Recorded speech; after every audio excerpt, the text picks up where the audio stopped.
Good morning friends. My self दर्शित Goyani, बायोलाइफ biology में आप सबका स्वागत है। आज हम 12th science English medium chapter number 3 organism chapter number 13 organism and its population, उसके बारे में हमारा अगला लेक्चर है वो स्टार्ट करते हैं। उसके अंदर लास्ट हमने इंट्रोडक्शन और जो मेजर एबायोटिक एनवायरमेंटल है, मतलब ऑर्गेनिज्म जिस एनवायरमेंट में लाइव रह सकते हैं उसके बारे में लास्ट लेक्चर के अंदर हमने बात की थी। जैसे कि इंडिया के कितने ऐसे रीजन है, बायोमीन्स रीजन है जहाँ पे जो ऑर्गेनिजम्स होते हैं, लाइव ऑर्गेनिज्म, लिविंग ऑर्गेनिज्म होते हैं, वो जिंदा रह सकते हैं। तो आज हम बात करने वाले हैं इसी लिविंग ऑर्गेनिज्म ऊपर मेजर एबायोटिक फैक्टर से उसकी अफेक्ट कैसे होती है। जो मेजर एबायोटिक फैक्टर से उसकी अफेक्ट क्या है, तो फर्स्ट ऑफ हम उसकी डेफिनेशन के बारे में डिस्कस करेंगे कि what is a abiotic factor, what is a biotic factor, which type of abiotic factor are described here in our syllabus, what will be discussed in this in this chapter. So I can start major abiotic factor effect on living organism, कि हमारे जो living organism है उसकी जो living organism है उसके अंदर हमारे मेजर एबायोटिक फैक्टर की इफेक्ट कौन सी होती है। जनरली हमारे बुक्स के अंदर 4 टाइप ऑफ जो मेजर एबायोटिक फैक्टर है वो दिए गए हैं। लाइक यहाँ पे फर्स्ट ऑफ डिस्कस कर लेते हैं इंट्रोडक्शन की, what is abiotic, what is biotic biotic factor. तो वहाँ पे डिफिनेशन दी गई है what are abiotic and what are biotic factors. So first of all, abiotic non-living factor like temperature, non-living factor that are important to component of a biomeans and ecosystem. Non-living factor है जो हमारे ecosystem और जो हमारे reason है, various type के living organism जहाँ पे जिंदा रह सकते हैं, वो उसको हमने बायोमीन्स कहा। तो इस बायोमीन्स के अंदर जो उसके कंपोनेंट है, उसका एक पार्ट है।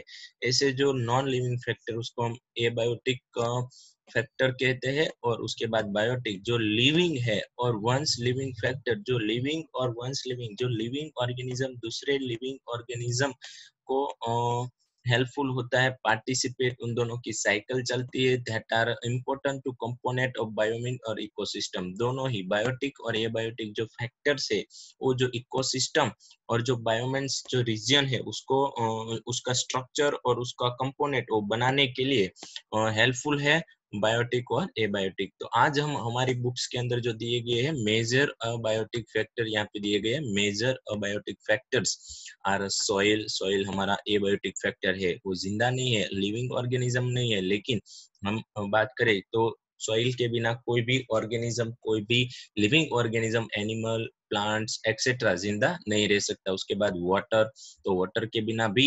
लाइव रहना थोड़ा मुश्किल है। टेम्परेचर, अगर हाई टेम्परेचर हुआ, लो टेम्परेचर हुआ, मतलब ये सारे हमारे एबायोटिक फैक्टर है जिसकी इफेक्ट लिविंग ऑर्गेनिज्म पर वेरियस टाइप से होती है। और ये हमारे जो इकोसिस्टम है और हमारे जो बायोमन्स है उसको डेवलप करने में, और उसका एक वेरियस पार्ट है कंपोनेंट से।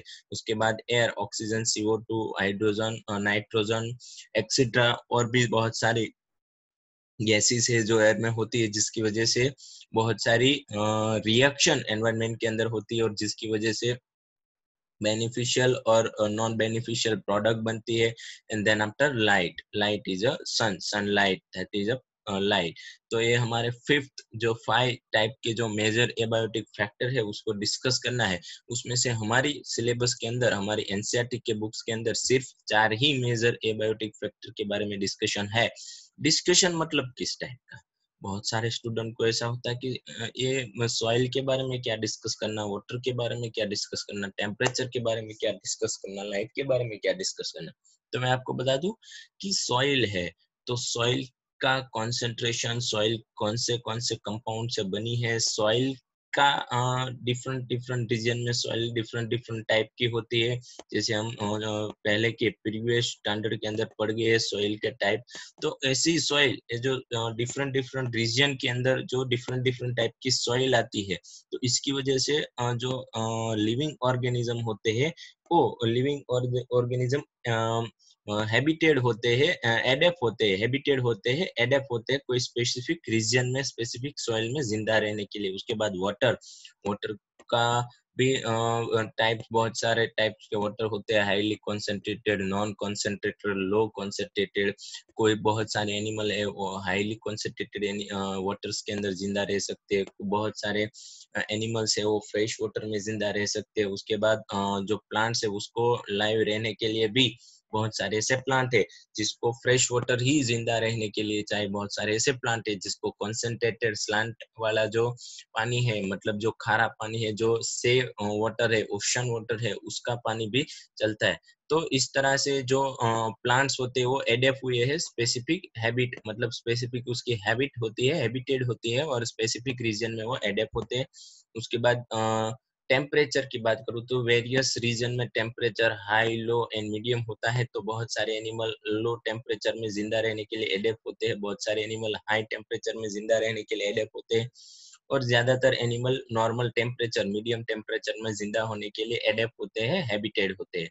उसके बाद लाइट के वेरियस टाइप के जो प्लांट्स है वो उसको लाइट की जो अवेलेबिलिटी है वो डिफरेंट डिफरेंट टाइप की होती है। मतलब जो प्लांट्स पोलर रीजन में आते हैं, मतलब ट्रूट्स रीजन में आते हैं, पोलर जहाँ पे बर्फीले पहाड़ है, वहाँ पे जो लाइट्स होती है, सनलाइट्स वो कम मिलती है, जिसकी वजह से उसको फोटोसिंथेसिस की प्रोसेस करना मतलब उसके अंदर फोटोसिंथेसिस कम हो पाएगा। तो इसकी वजह से जो प्लांट्स है वो एडेप्ट और हैबिट होगा कि कम लाइट में किस तरह से वो ज्यादा से ज्यादा फोटोसिंथेसिस कर सके। तो ये सारे soil, water, temperature, air and light, उसको हम मेजर एबायोटिक फैक्टर कहते हैं। और इस तरह से मेजर एबायोटिक फैक्टर की इफेक्ट की वजह से, मेजर एबायोटिक फैक्टर की इफेक्ट की वजह से किस तरह से एनिमल्स होते हैं, जो लिविंग ऑर्गेनिज्म होते हैं वो हैबिटेड होते हैं और वो एडेप्ट होते हैं, एडेप्टेशन किस तरह से करते हैं उसके बारे में आज हमें बात करनी है। तो हमारा आज का लेक्चर उसके अंदर हमें मेजर एबायोटिक फैक्टर के अंदर, आज के लेक्चर के अंदर हमें टेम्परेचर मेजर एबायोटिक फैक्टर और दूसरा हमारा वाटर, दो दो जो मेजर एबायोटिक फैक्टर है हम आज के लेक्चर के अंदर डिस्कस करने वाले हैं। देन आफ्टर नेक्स्ट लेक्चर के अंदर सॉइल एंड लाइट के बारे में डिस्कस करेंगे। तो first of major abiotic factor is a temperature.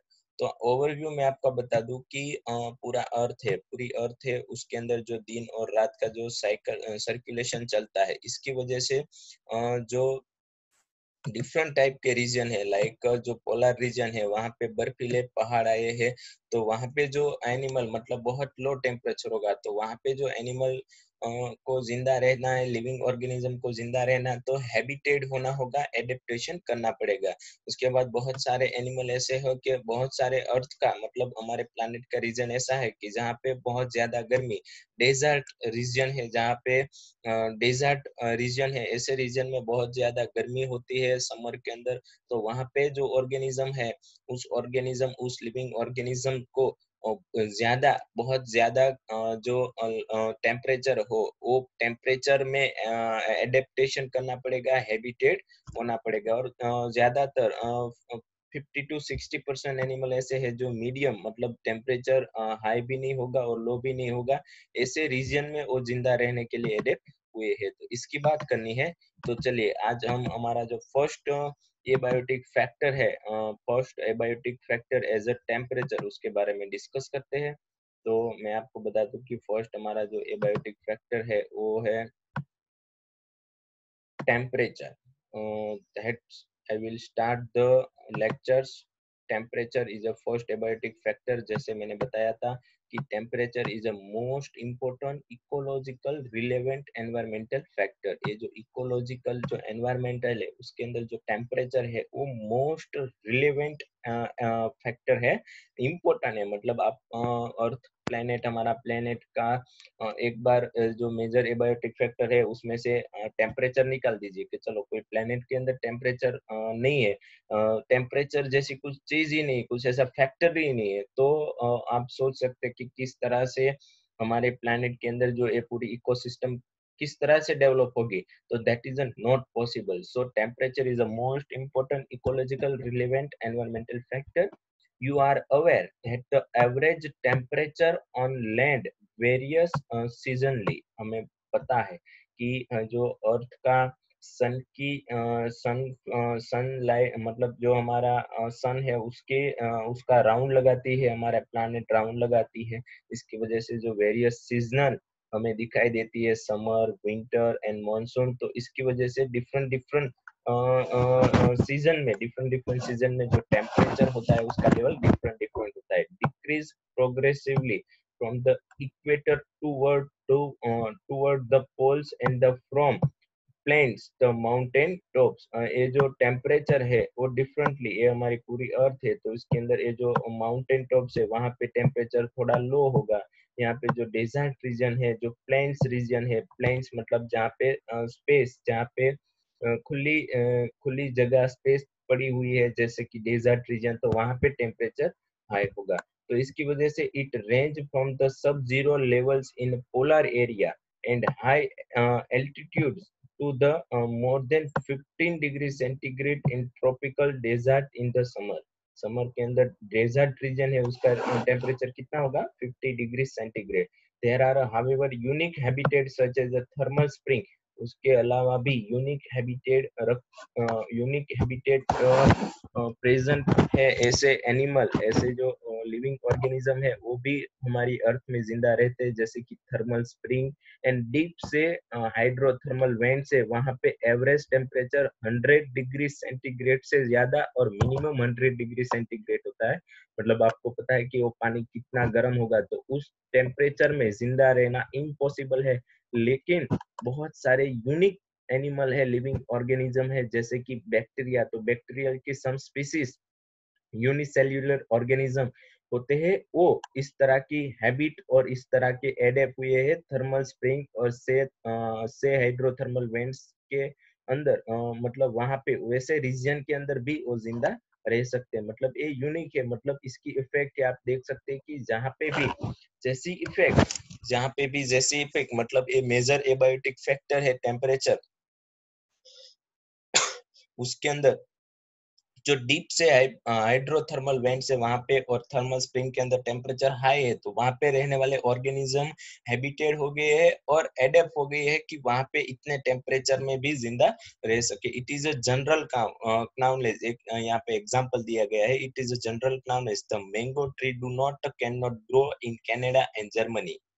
मैं आपको बता दूं जो मैंगो ट्री है वो कनाडा और जर्मनी के अंदर ग्रो नहीं होता। क्यों? क्योंकि जो हमारा मैंगो ट्री है वो एक स्पेसिफिक टेम्परेचर और स्पेसिफिक रीजन के अंदर वो हैबिटेड हुआ है, वो एडेप्ट हुआ है, मतलब अब उसके अलावा दूसरे कोई भी रीजन में वो ग्रोथ नहीं होगा, मतलब लाइव रह सकेगा नहीं। तो ऐसे ही जो डीप से हाइड्रोथर्मल वेंट्स के जो ऑर्गेनिज्म लिविंग ऑर्गेनिज्म है, वो सारे ऑर्गेनिज्म को अगर आप अबव मतलब 50 डिग्री सेंटीग्रेड और 22 टू 25 डिग्री सेंटीग्रेड टेम्परेचर पे आप उसको ट्रांसफर करेंगे तो इसकी वजह से वो लाइव नहीं रह सकेगी। क्यों? क्योंकि वो 100 डिग्री सेंटीग्रेड में ही मतलब above 100 degree, minimum 100 degree centigrade temperature में ही लाइव रह सकते हैं। मतलब that is a one most wonderful creation of the God. God ने बहुत अच्छी एक क्रिएशन बनाई है कि जिसकी हेल्प से सारे एनिमल डिफरेंट डिफरेंट रीजन में जिंदा रह सके, एडेप्ट हो सके। यहाँ पे मैंने एग्जांपल दिया है 50 degree centigrade to high temperature जो डेजर्ट का होता है, और इस तरह के मतलब generally 30 to 50 degree centigrade temperature में जो भी ऑर्गेनिज्म जिंदा रहता है, मतलब ये टेम्परेचर की नॉर्मल रेंज है। आपको बता दूं कि समर के अंदर बहुत सारे रीजन ऐसे हैं जहाँ पे टेम्परेचर अबव 50 डिग्री सेंटीग्रेड हो जाता है। तो ऐसे टेम्परेचर में जो एनिमल जिंदा रहते हैं उस एनिमल को हम स्टीनोथर्मल एनिमल कहते हैं। That is a one most important definition. What is a stenothermal?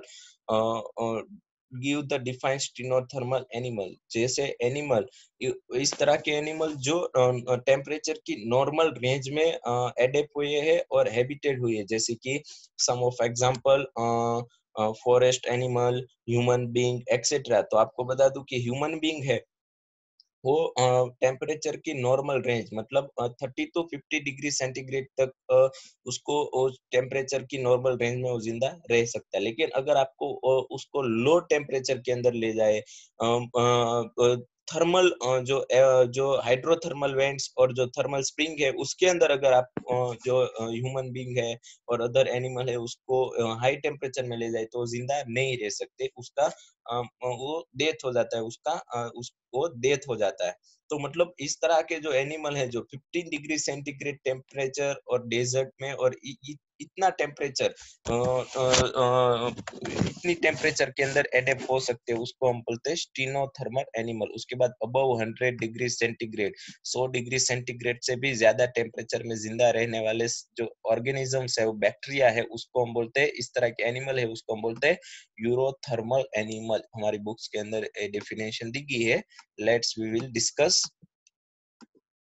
In temperature countries. यानी मैंने जैसे मैंने बताया कि मैंगो ट्री के बारे में हम जो बात करें तो यहाँ पे मैंगो ट्री का जो एग्जांपल दिया गया है उसके डिपेंड हमारी बुक्स के अंदर दिया गया है कि in temperature country like Canada and Germany, Canada और जर्मनी के अंदर हमारा मैंगो ट्री नहीं हो सकता। क्यों? क्योंकि मैंगो ट्री को स्पेसिफिक रीजन और स्पेसिफिक टेम्परेचर में वो हो सकता है, जबकि कि कनाडा और जर्मनी के अंदर वेरी लो टेम्परेचर होता है, जिसकी वजह से हमारा मैंगो ट्री ग्रो नहीं होता है। उसके बाद स्नो लेपर्ड, जो स्नो लेपर्ड मतलब ठंडे जो रीजन है, जो बर्फीले पहाड़ है, वहां पे जो लेपर्ड रहता है, वो leopard are not found in Kerala forest, Kerala forest में नहीं रह सकता, जिंदा नहीं रह सकता और वहां पे पाया भी नहीं जाता, मतलब वहां पे दिखा नहीं जाता।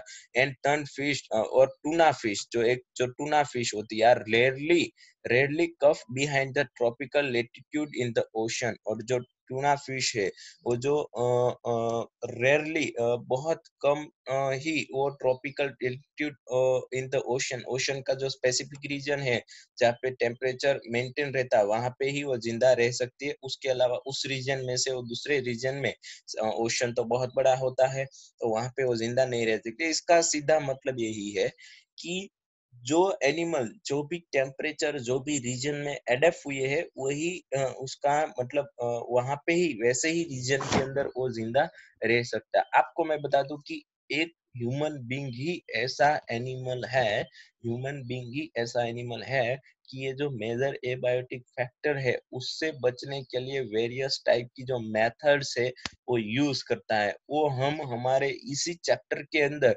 कौन कौन से एनिमल, अगर मैं आपको बता दूं कि जो लेपर्ड है, स्नो लेपर्ड है, वो उसको अगर आपने केरला फॉरेस्ट के अंदर अपने आप नहीं आया लेकिन आपने आर्टिफिशियली उसको वहां पे रख दिया है, तो वहां पे वो जिंदा रहने के लिए क्या क्या प्रोसेस करता है, क्या जैसे कि वो ऐसे ही रीजन ढूंढेगा जहाँ पे पानी ज्यादा हो, क्योंकि वो जो ठंडे मतलब रीजन थे, कूलिंग रीजन थे, वैसे ही रीजन में रहता था, तो वो केरला के फॉरेस्ट के अंदर ऐसा रीजन ढूंढेगा कि जहाँ पे ठंडी ज्यादा हो और वो जिंदा सरवाइव हो सके। इसी तरह से हम भी देखते हैं कि समर के अंदर गर्मी से बचने के लिए एसी लगवा देते हैं, उसके बाद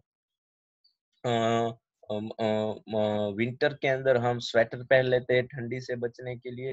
मतलब हम एडेप्ट हुए हैं वही टेम्परेचर मेंटेन करने की कोशिश करते हैं, जो टेम्परेचर में हम जिंदा रहने के लिए हैबिटेड है तो वही टेम्परेचर मेंटेन करने के लिए कोशिश करते हैं।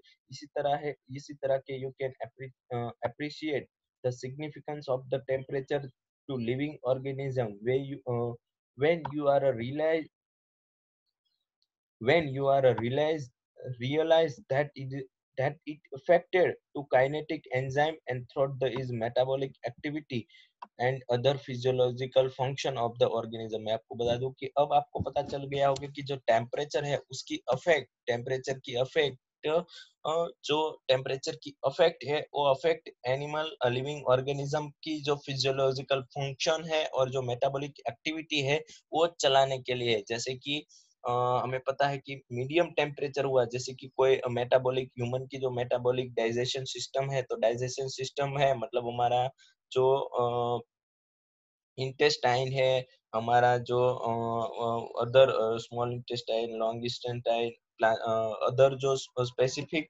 जो ओसोफेगस है, उसके बाद और भी बहुत सारे डाइजेस्टिव सिस्टम के जो पार्ट्स है, उस पार्ट का एक टेम्परेचर होता है, वो फिक्स होता है। जैसे कि डाइजेस्टिव सिस्टम का टेम्परेचर 37 डिग्री ही रहेगा। वो अगर बढ़ गया, जैसे कि अगर वो टेम्परेचर बढ़ गया, तो उसको कूल करने के लिए हमारी बॉडी स्वेट रिमूव करेगी, जिसके वजह से हमारी बॉडी का टेम्परेचर मेंटेन रहे। मतलब बॉडी भी एडेप्ट करने की कोशिश करती है, टेम्परेचर मेंटेन करने की कोशिश करती है। क्यों? क्योंकि इसके अंदर जो मेटाबॉलिक एक्टिविटीज हो रही है, डाइजेस्टिव ट्रैक्ट के अंदर जो डाइजेस्टिव सिस्टम हो रही है, डाइजेस्टिव एक्टिविटी हो रही है, वो एक्टिविटी स्पेसिफिक टेम्परेचर में ही हो सकती है। मतलब डाइजेशन फूड का जो कन्वर्जेशन है एनर्जी में, वो स्पेसिफिक टेम्परेचर में ही हो सकता है। तो अदर फिजियोलॉजिकल फंक्शन भी एनिमल की जो बॉडी है वो टेम्परेचर पर मेंटेन है। मतलब temperature is a most important part and most abiotic factor for the affected in the living organism.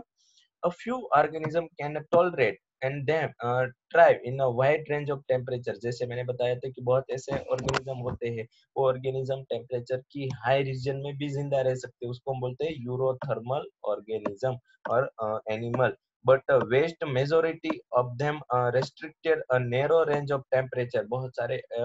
बहुत सारे ऑर्गेनिज्म ऐसे हैं जो नैरो रेंज, मतलब मैंने बताया था 30 to 50 डिग्री सेंटीग्रेड के ही उस आसपास ही इतना ही टेम्परेचर में जिंदा रह सकते। ऐसे एनिमल को नैरो रेंज ऑफ टेम्परेचर में जो एनिमल जिंदा रह सकते, और मेजोरिटी मतलब अर्थ में, प्लानेट में ज्यादातर एनिमल ऐसे हैं जो नैरो रेंज ऑफ टेम्परेचर में जिंदा रह सकते हैं। Such organism are called stenothermal.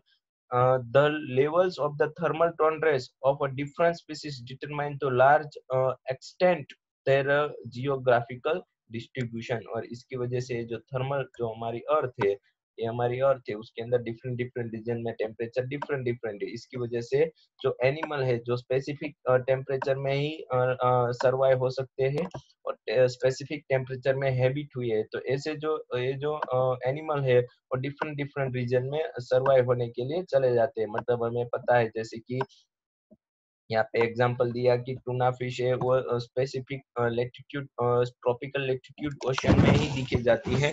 उसके अलावा वो दूसरे रीजन में जिंदा नहीं रह सकती। तो एक जियोग्राफिकल डिस्ट्रीब्यूशन पूरे अर्थ के अंदर हुआ है। इसी तरह से एक ह्यूमन बींग ही ऐसा है कि अर्थ के पूरे, मतलब हमारे प्लानेट में कोई भी रीजन के अंदर जीने के लिए, सर्वाइव होने के लिए स्पेसिफिक टेक्नोलॉजी और बहुत सारी जो स्पेसिफिक इंस्ट्रूमेंट है, उसकी हेल्प से वो जिंदा रह सकता है। उसके अलावा सारे एनिमल है, जैसे कि मैंने आपको बताया कि बहुत सारे एनिमल है, या कि स्नो लेपर्ड है, वो उसको अगर आपने केरला फॉरेस्ट में डाला तो वो सर्वाइव नहीं हो सकेगा। ट्राई करेगा सर्वाइव होने की, लेकिन ऐसा नहीं हो पाएगा, क्योंकि वो उसको लो टेम्परेचर में ही जिंदा रह सकता है। उसको हाई टेम्परेचर, उसकी बॉडी का जो फंक्शन, उसकी बॉडी की जो मेटाबॉलिक एक्टिविटी है, मेजोरिटी फिजियोलॉजिकल फंक्शन है, वो होना बंद हो जाएगा, जिसकी वजह से उसका डेथ हो जाएगा। उसके बाद can you think of a few eurythermal and stenothermal animal or plants. हमें ऐसे एनिमल्स और ऐसे प्लांट्स के नाम बताने हैं जो यूरोथर्मल मतलब हाई टेम्परेचर में जिंदा रहते हैं। लाइक बैक्टीरिया, जो मोनेरा फाइलम के बैक्टीरिया है, ये सारे फाइलम के बैक्टीरिया हाई टेम्परेचर में भी जिंदा रह सकते हैं। और स्टीनोथर्मल जो नॉर्मल रेंज में, लाइक आप ह्यूमन बींग का भी नाम कह सकते हैं कि ह्यूमन बींग स्टीनोथर्मल एनिमल है, क्योंकि वो टेम्परेचर की जो स्पेसिफिक जो मेजर रेंज है, वहां पे ही वो जिंदा रहता है। तो वो है हमारा नैरो रेंज है टेम्परेचर की, उसी रेंज में वो जिंदा रहता है, तो वो हमारा स्टीनोथर्मल एनिमल है। That in the recent year there are there has a growing concerns about a gradually increase average global temperature। और आपको बता दूं कि अभी हमारा जो टेम्परेचर हो मेंटेन नहीं हो पा रहा है। हमको पता है कि बहुत सारे रीजन है वहाँ पे टेम्परेचर कम होना चाहिए, वहाँ पे टेम्परेचर बढ़ गया है। बहुत सारे रीजन ऐसे है जहाँ पे बहुत सारे जियोग्राफिकल रीजन ऐसे है जहाँ पे टेम्परेचर हाई होना चाहिए लेकिन वहाँ पे कम हो गया। जैसे कि जो बर्फीले पहाड़ है वहाँ पे टेम्परेचर हाई होना चाहिए, अब उसकी वजह से वहाँ पे टेम्परेचर बढ़ गया है जिसकी वजह से बर्फ होती है वो पिघलती है और पानी का लेवल ओशन में बढ़ जाता है। बहुत सारे प्रॉब्लम्स क्रिएट होते हैं तो उसको हम बोलते हैं ग्लोबल वार्मिंग, और वो उसके बारे में हम चैप्टर नंबर 16 के अंदर डिस्कस करने वाले हैं। In this trade continues, would you expect the distribution range of some species are affected? अगर ऐसा टेम्परेचर जो मेंटेन नहीं होगा, जहाँ पे जो रीजन में जितना टेम्परेचर होना चाहिए वो टेम्परेचर का टेम्परेचर मेंटेन नहीं होता, तो हम डेफिनेटली कह सकते हैं कि जो स्पीसीज होती है बैक्टीरिया की, ऑर्गेनिज्म की, एनिमल की, वो अफेक्टेड होगी। लाइक बहुत सारे ऑर्गेनिज्म और बैक्टीरिया है वो थर्मल जो हमारी जो थर्मल एक्टिविटी है, मतलब हाई टेम्परेचर में, मतलब वो यूरोथर्मल एनिमल है, तो वहाँ पे अगर टेम्परेचर लो हो गया तो यहाँ पे जिंदा रहने वाले जो ऑर्गेनिज्म है वो उसकी जो स्पीसीज है बहुत सारी वो सर्वाइव नहीं हो सकती, उसकी वजह से वो अफेक्टेड होती है और सम टाइम उसका डेथ भी हो सकता है।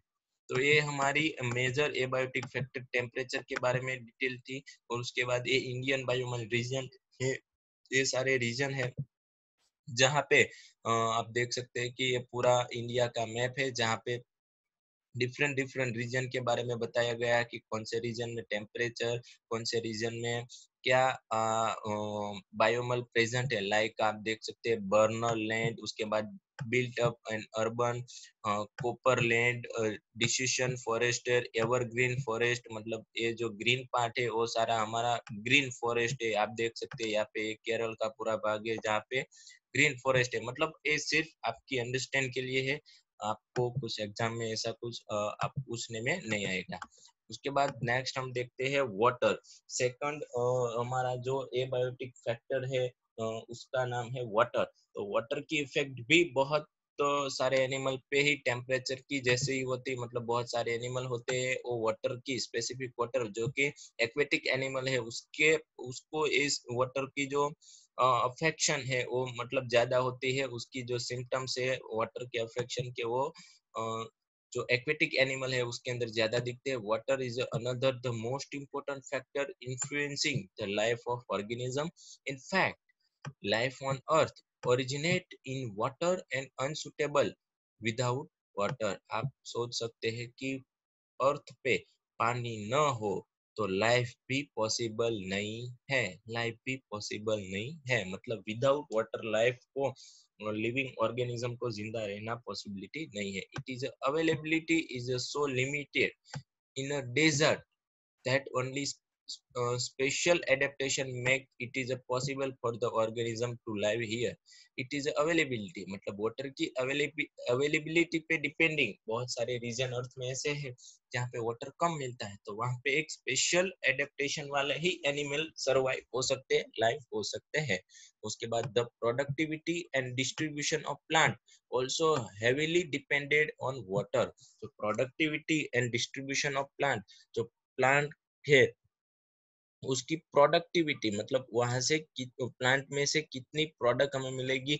जैसे कि कोई प्लांट है उसको अच्छा एटमॉस्फेयर, अच्छा पानी मिले, जैसे कि हम मैंगो ट्री की बात कर ले तो मैंगो ट्री को टेम्परेचर कितना चाहिए, नॉर्मल टेम्परेचर मतलब 50 डिग्री सेंटीग्रेड तक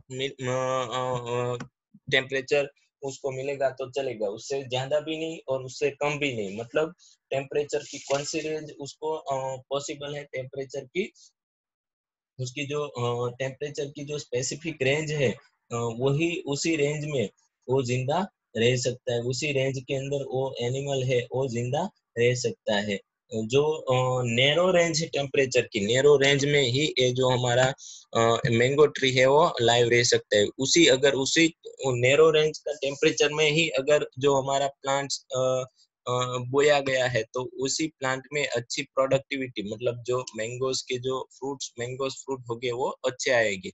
उसके बाद you might think that an organism live on ocean, lakes and river should not face any water related problem, but it is not true। हमें ऐसा लगता है कि जो एनिमल्स होते हैं जो लैंड पर रहते हैं, जो जमीन पे रहते हैं, उसी एनिमल को पानी की तकलीफ होती है। जैसे कि पानी कम मिलता है, जैसे मैंने बताया कि टेम्परेचर अच्छा नहीं मिला, प्लांट्स को पानी नहीं मिलता तो वो ग्रोथ नहीं हो पाता, अच्छी प्रोडक्टिविटी नहीं दे पाता। लेकिन हमें ऐसा लगता है कि कई बार जो पानी के एक्वेटिक प्लांट्स है, एक्वेटिक एनिमल है, उसको जो वाटर रिलेटेड जो प्रॉब्लम है वो फेस नहीं करने पड़ते। लेकिन ऐसा जरूरी नहीं है, ये सच नहीं है। For aquatic organism quality chemical and composition pH of water become important। Aquatic organism को जो पानी की क्वालिटी है वो इम्पोर्टेंट होती है। पानी तो ज्यादा मिलता है, क्वांटिटी में मिलता है, लेकिन वो क्वालिटी कैसी है, मतलब पानी के अंदर केमिकल का कंपोजिशन कैसा है, पानी की पीएच कैसी है, पानी के अंदर पानी का कॉन्सेंट्रेशन कैसा है, वो इम्पोर्टेंट होता है। तो इसकी वजह से 3 टाइप का जो पानी है, मतलब अर्थ में डिवाइड किया है। The slant concentration major in salinity is in part per thousand. जो स्लांट होता है उसका कंसंट्रेशन होता है वो स्लांट जो सैलिनिटी पर थाउजेंड वाटर में स्लांट का कंसंट्रेशन मेजर किया जाता है। तो स्लांट के कंसंट्रेशन के डिपेंडिंग लेस देन 5 इन इनलैंड वाटर, जो इनलैंड वाटर है जैसे कि तालाब का पानी है, नदी का पानी है, रिवर का पानी है, जो सारे पानी है उसके अंदर 5% कॉन्सेंट्रेट होता है, मतलब स्लांट होता है। उसके बाद जो से वाटर है उसके अंदर 30 to 35% स्लांट होता है। उसके बाद जो हाइपरसलाइन लेगियस जो पानी है उसके अंदर अबव 100% से भी ज्यादा स्लांट होता है। तो आपको पता है कि अब एनिमल 3 टाइप से डिवाइड होगी, एडेप्ट होगी, कि एक एनिमल ऐसा होगा कि वो 5% जो कॉन्सेंट्रेटेड वाटर है उसके अंदर जिंदा रह सकेगा। एक प्लांट ऐसा होगा जो से वाटर 30 to 50 डिग्री सेंटीग्रेड 15% जो स्लैंट कंसंट्रेशन होगा ऐसे वाटर में जिंदा रहेगा, और एक अबव 100। तो आपको बता दूं कि अगर एनिमल जैसे कि हमने टेम्परेचर की इफेक्ट में देखा कि हाई टेम्परेचर में जो एनिमल जिंदा रह सकते हैं उसको हमने नाम दिया था, उस टाइप के एनिमल्स को हमने नाम दिया था हाइपोथर्मल। उस इस टाइप के एनिमल को हमने नाम दिया था यूरोथर्मल एनिमल। अब यहाँ पे जो एनिमल 100% से भी ज्यादा हाइपरसलाइन वाटर के अंदर जिंदा रह सकते हैं, इस टाइप के एनिमल को हमने नाम दिया है, इस टाइप के एनिमल को हमने नाम दिया है यूरोहलाइन यूरोथर्मल। अगर टेम्परेचर की बात की और पानी का जो कंसंट्रेशन है उसकी डिपेंडेंट बात करते हैं तो वो है यूरोहेलाइन एनिमल। आप यहाँ पे देख सकते हैं यूरोहेलाइन। जो some organism are tolerate a wide range of salinity, मतलब हाई कंसंट्रेशन ऑफ पानी के अंदर जिंदा रह सकते हैं, ऐसे एनिमल है euryhaline. But other are restricted to narrow range.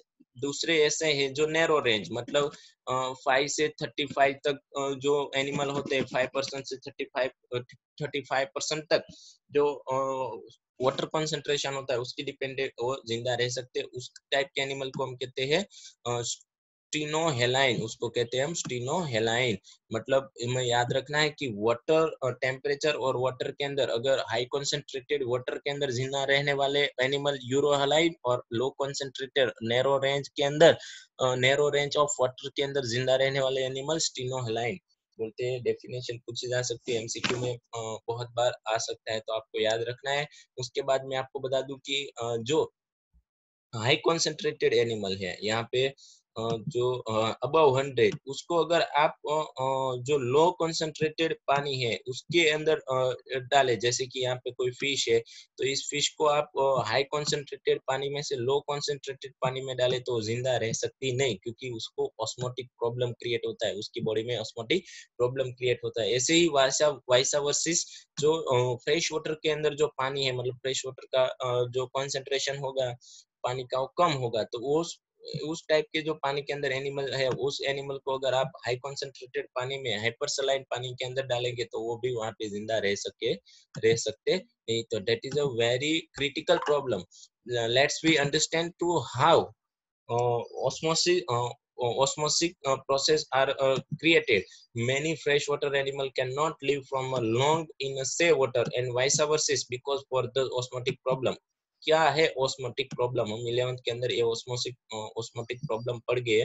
तो osmotic मतलब ऐसा होता है कि कोई जो यहाँ पे से वाटर होता है, जो जनरली से वाटर का जो स्लांट कॉन्सेंट्रेशन होता है वो हाई होता है, यहाँ पे फ्रेश वाटर है उसका जो स्लांट कॉन्सेंट्रेशन है वो कम है। मतलब यहाँ पे पानी का कॉन्सेंट्रेशन कितना है, स्लांट कम है तो पानी क्या है, ज्यादा है, पानी ज्यादा है, मतलब वाटर कॉन्सेंट्रेशन ज्यादा है, वहां पे वाटर ज्यादा है, तो यहाँ पे वाटर का कॉन्सेंट्रेशन ज्यादा है। तो जनरली ऑस्मोसिस की हेल्प से जो पानी होता है वो high water concentration to low water concentration transfer होता है वो, और बीच में सेमी परमिएबल मेम्ब्रेन होना चाहिए। तो यहाँ पे एक एग्जांपल दिया है कि अगर से वाटर एनिमल को, ये जो ब्लैक है यहाँ पे डॉट्स, ये से वाटर एनिमल है जो हाई कॉन्सेंट्रेशन हाई स्लान कॉन्सेंट्रेशन वाले पानी में जिंदा रहता था। अब उसको हमने क्या किस वाटर के अंदर डाला, फ्रेश वाटर के अंदर, तो क्या होगा, एक टाइप से ऐसा होगा कि बाहर का जो पानी है वो लो कॉन्सेंट्रेटेड, मतलब बाहर पानी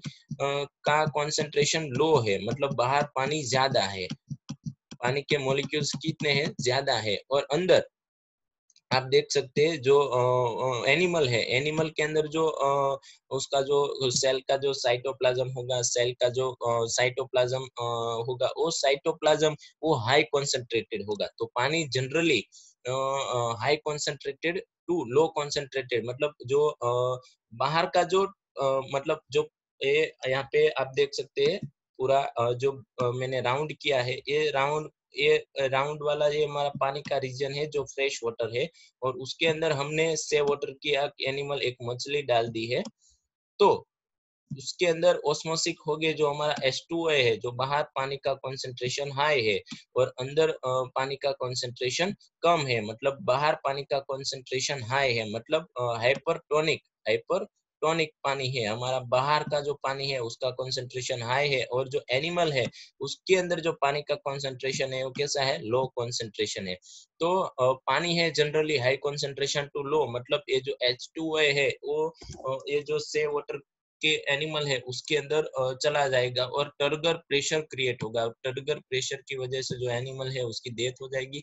ऐसे ही अल्टरनेट वाइसा वर्सेस हमें बात करें कि फ्रेश वाटर के एनिमल को अगर हम से वाटर के अंदर इंजेक्ट करें तो उसके अंदर हाइपोटोनिक कंडीशन क्रिएट होती है, और हाइपोटोनिक कंडीशन की वजह से जो फ्रेश वाटर होता है, मतलब ये जो फ्रेश वाटर होता है वो जो फ्रेश वाटर का जो एनिमल होता है उस एनिमल के अंदर जो पानी के मॉलिक्यूल्स है वो पानी के मॉलिक्यूल्स बाहर आ जाएंगे, क्योंकि बाहर का जो सॉल्यूशन है हमारा, जो एटमॉस्फेयर एनवायरमेंटल कंडीशन है वो हाइपोटोनिक है। हाइपोटोनिक मतलब high concentration of water, high concentration of water मतलब हाइपोटोनिक, हाइपोटोनिक मतलब बाहर पानी का मॉलिक्यूल्स कैसे है, कम है, बाहर पानी के मॉलिक्यूल्स कम है, और यहाँ पे दूसरे जो एलिमेंट्स है लाइक सॉइल और स्लैट क्या है, ज्यादा है। तो पानी जहाँ पे कम होगा तो ज्यादा पानी से कम पानी है ओस्मोसिस होने के ओस्मोसिस की प्रोसेस होके होगा। तो इस तरह से ये जो फ्रेश वाटर एनिमल है वो से वाटर के अंदर नहीं रह सकते, और से वाटर एनिमल है वो फ्रेश वाटर एनिमल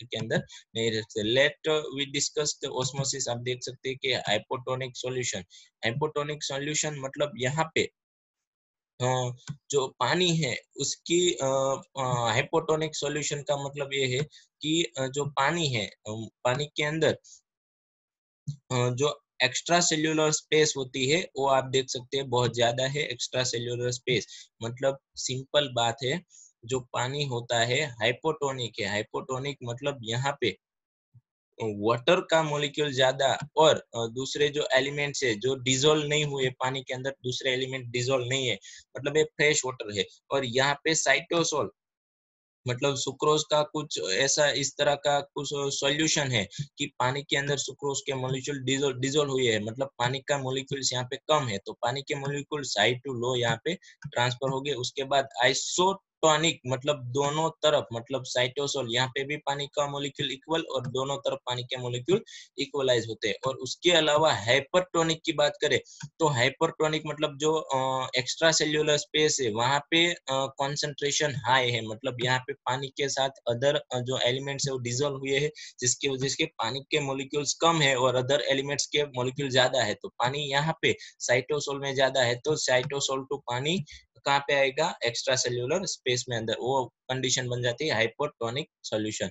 और उसके बाद यहाँ पे ऑस्मोसिस की जो कॉन्सेप्ट है हमें पता है कि जनरली ऑस्मोसिस कहाँ से कहाँ होता है, तो जहाँ पे पानी कम है और पानी ज्यादा से कम, मतलब यहाँ पे आप देख सकते हैं पानी के जो मॉलिक्यूल्स है वो ज्यादा है। और ये जो आप देख सकते हैं ये जो ऑरेंज रंग के जो डॉट्स है वो हमारे अदर सॉल्यूशन है, मतलब जो डिसॉल्व किए हुए वो सॉल्यूशन है। तो ये ज्यादा डिसॉल्व नहीं हुआ, मतलब इसके अंदर पानी का लेवल ज्यादा है, तो पानी generally high to low transfer होगा। तो इसकी वजह से जो सेव वाटर एनिमल है वो फ्रेश वाटर के अंदर जिंदा नहीं रह सकते, और फ्रेश वाटर एनिमल है सेव वाटर के अंदर जिंदा नहीं रह सकते। ओस्मोसिस का जो कॉन्सेप्ट है आपको माइंड के अंदर क्लियर होना जरूरी है।